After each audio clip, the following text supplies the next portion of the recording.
This is The Wally Show, and today we are joined by the man, the myth, the legend, the Scott Sterling of life, Mr. Toby Mac. If you don't know who Scott Sterling is, look it up. And let's see it again on the old instant replay. Oh, every excruciating detail captured in HD perfection. There's been a lot going on, like, you know, since obviously losing Truett years ago, and then Gabe and Mandisa.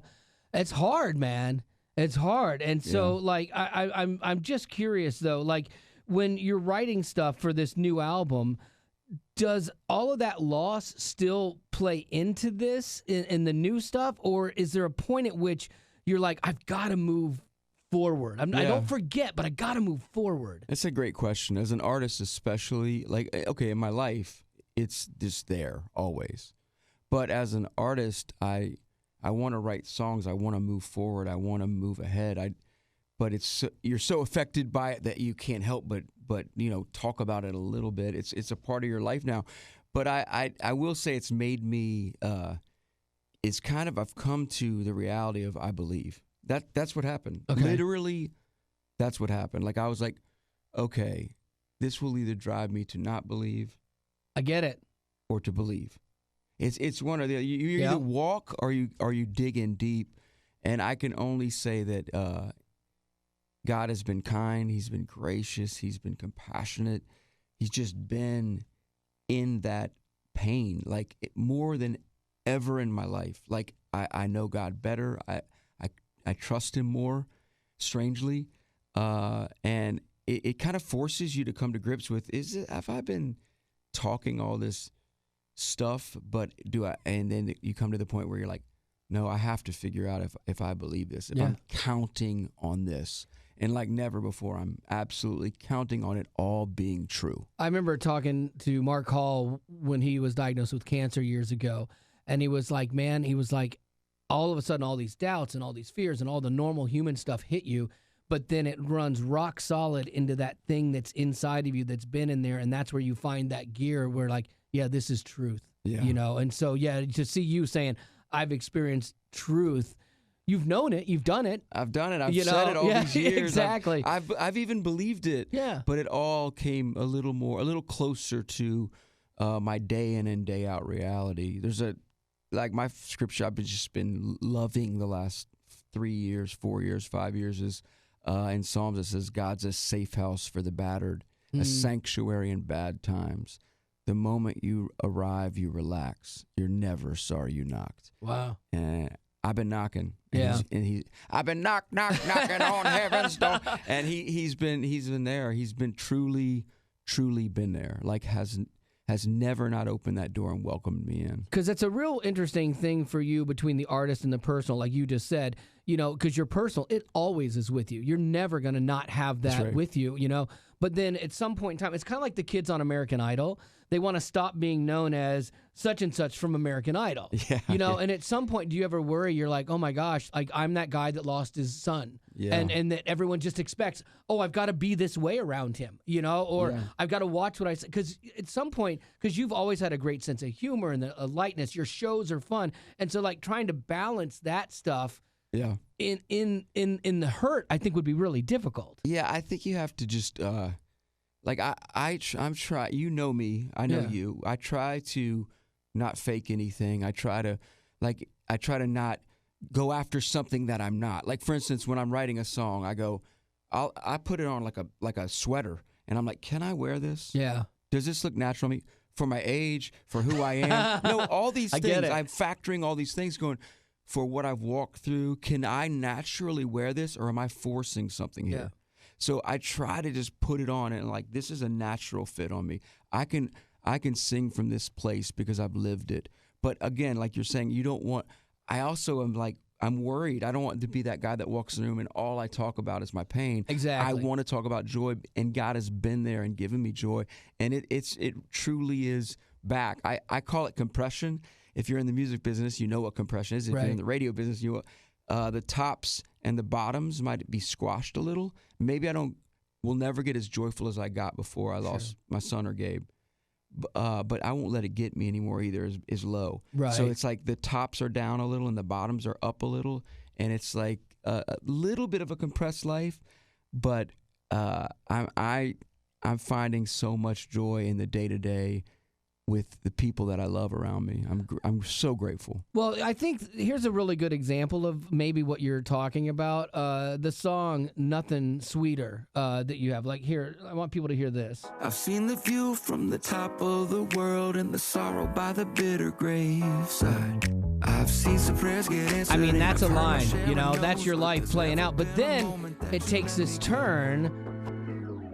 I've been uptown, I've been downtown. And you're still singing about the loss, the hurt, but there's also hope inside of that. And so I think that is a testament to your life, your faith, of being somebody that's been in it. And I think why people connect with that is that you've been in it, but you can still have that joy. And you bring that joy to people every time you do a show. Yeah, I mean, when you taste the hardest thing that you could ever face, and you still find God, there's nothing sweeter than His love. Yeah. I mean, you kind of got it at that point. You got this world whooped. Yeah. You know what I mean? You got it whooped. Like, it's not gonna get at you any more than it has already. And God has still shown Himself to be faithful on the other side of the worst nightmare.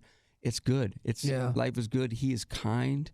He is kinder than I ever knew. See, that's really amazing, because I was curious, like, through all of this, it's like, what is that thing you've learned about God or your faith?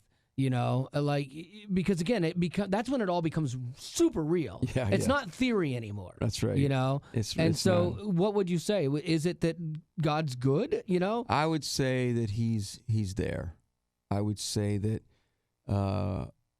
if you take the time, sometimes it's hard to find God.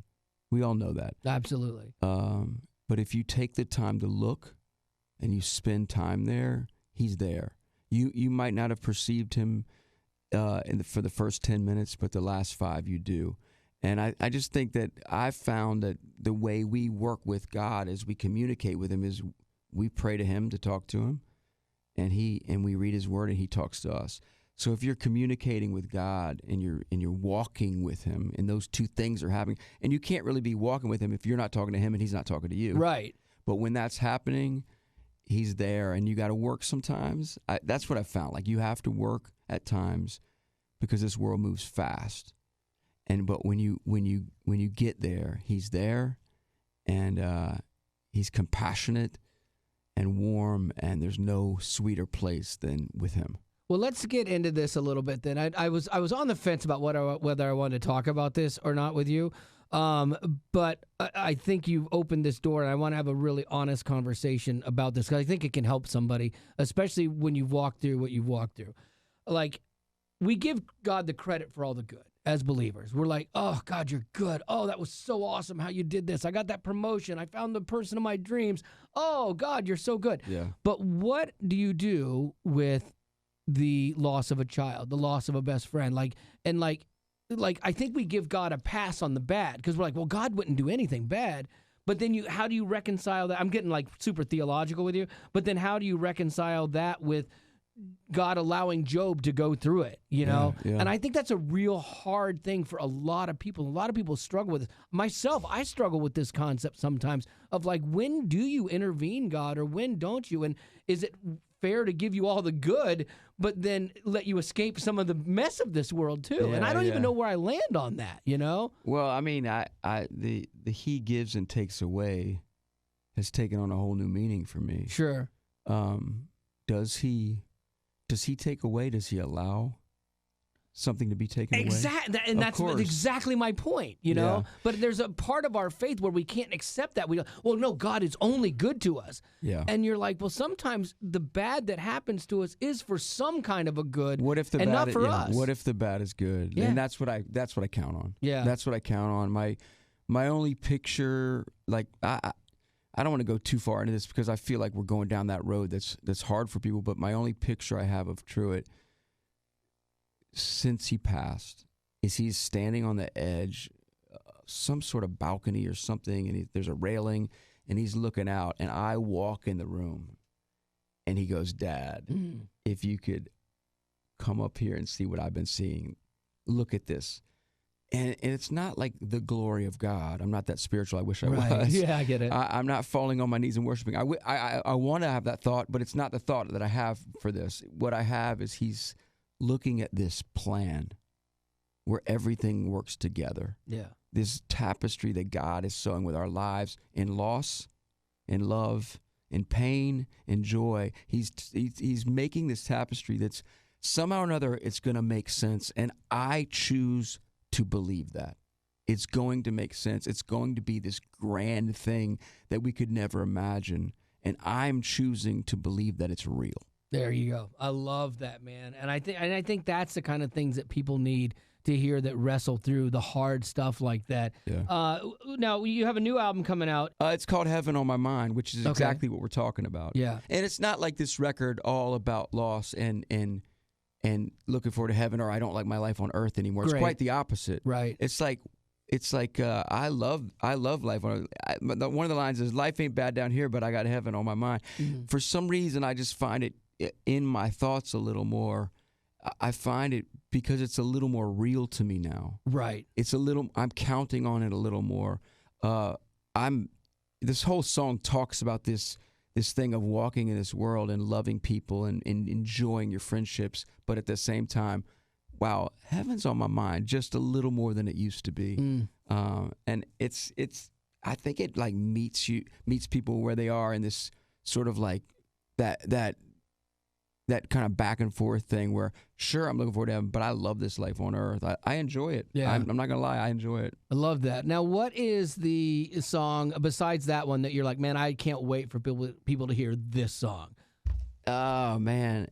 I'll be honest with you, Wally. Like, I know every artist says this. I don't usually say this. I'm going to be straight up. Like, I think, like, for what moves through my heart and the life I'm living, I think this is probably the greatest body of work I've ever made. Oh, cool. As far as the whole record. Right. It would kill me if I know people just listen to singles. I know they just stream whatever they want from each artist. I would love it if people would listen to this whole record, Heaven on My Mind. I would love it because it touches on all these things that we walk through. And it's a guy that's walked through a bunch of stuff and has a few years behind him, and can relate to many things, not just my loss, but everything. But to answer your question, I got a song coming out. It's out now called "A Little Church." I think it's special. It's about not the walls of the church, not the building, but the people. I have a song on there called "God Did It." I think it's really, really good. It's just when you have to just recognize when God does something. I've seen things happen that there's no way this could have happened. It's not by chance. No way for me to doubt that this is God. So I was watching something that Blessing Offer did with you, and he called you and he asked you, where do you find God? And do you remember your answer from this? Because like there was a little bit of like, well, God at church and things like that, but then you zeroed in on the honest place where you find God. What did I say? I don't even remember. Golf course. Oh. But it's true though. I think that you find and you encounter God in places that you love and in places where you're happy. And have you ever been on a golf course and prayed to God to make a putt? I don't know. I'm sure when I was young, for sure, when I was playing in golf tournaments, but I don't know now. I just ask God to let me beat Adam AG usually. That's about it. Are you a scratch golfer? I'm probably a 3 or 4 handicap at this point. All right, I'm not scratch. I was scratched back in the day, but somehow or another, you when you're touring full time, you lose a little bit of it. You know what I mean? Sure. And you have 5 kids. Something happens to the golf game. Yeah. But I do find God there. Like it's we walk. We don't ride in carts. I don't know. Really? We walk and carry our bags, Good for you. Like it's kind of like it really is like a hike. Like this beautiful hike meets playing a game. Like that's what it is. A sport, a game. Yeah. We could debate that all day. Well, I do think there's something about being out in nature too, where totally. I see God. Like if I'm out mountain biking or something like that, I feel God's presence sometimes there more than other places. 100. There's that's something exactly that connects you. That's what golf is like for me. Like I'm out there walking, riding a cart. chatting, listening to music is one thing. I just walk. Yeah. But you had to one up me, man. He's like, yeah, mountain biking. Oh yeah. Toby golfs. I'm mountain super bike. extreme. You're like still competitive with me. What is wrong with you? No, okay. As you get older, because you and I are both getting a little long in the tooth. It's all good. Yeah. So like you have more time. Do you have any other hobbies other than golf? Like, is there something else you're doing? Like I started like sim racing, like with my PlayStation 5. I got like a sim racing rig, which I love. I e-foil and mountain bike, and I'm actually thinking about like taking up like self-defense. Like I just want to fight people.